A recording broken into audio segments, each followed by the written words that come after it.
زه ټول پښتون قوم ته لکي مروت ته خوشخبري ورکوم، اگر چې په زړه باندې مو ډېر بوج ده چې د ما نه تر اوسه پورې دا مروت کنال بند کړی ولې و د غدار اکسن او ورسره د قوم دا نور غداران دا چمچیا لوټې.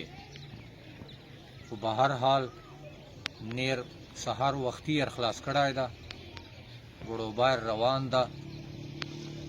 خو ما مطالبه دا ده، موږ پالیسي دا ده، موږ فیصله دا ده چې مستقل به نیر خلاصوي، مستقل 12 میاشتې نیر بر خلاصوي، دوره پورې به نیر بیاږي چې برانډې هم چې خټه ښکاره سي، برانډې هم وکه وچ سي.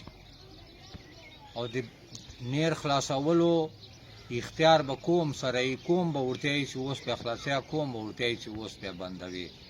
دوره موږ د غدار یکسم سره به جنګ کي، ده چې کوم دا نور غداران دي دا چمچیا لوټې دغه سره مو به جنګ کي. دا موږ رزق روزي مسله ده. نو ګړوبایر روان ده، زمینداران کښتکاران د تیاری ورته کوي، او موږ غدار اکسم سره کوم له طرفه نه خبرې روانې دي، دواره سره چې نستې یو مخته بیا مو ناستی ده.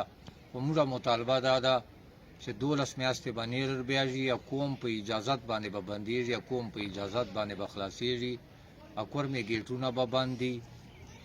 چې څوره پورې دا مطالبې موږ ولې نه یي منلی سلې، دوره به پولیو بند دي، ټول سیستم به بند دي. او 10 فروری ته به موږ ځو، کورمې ګېټونه به په زور باندې چې کوو، ټوپک وسلې سره تیارېږو.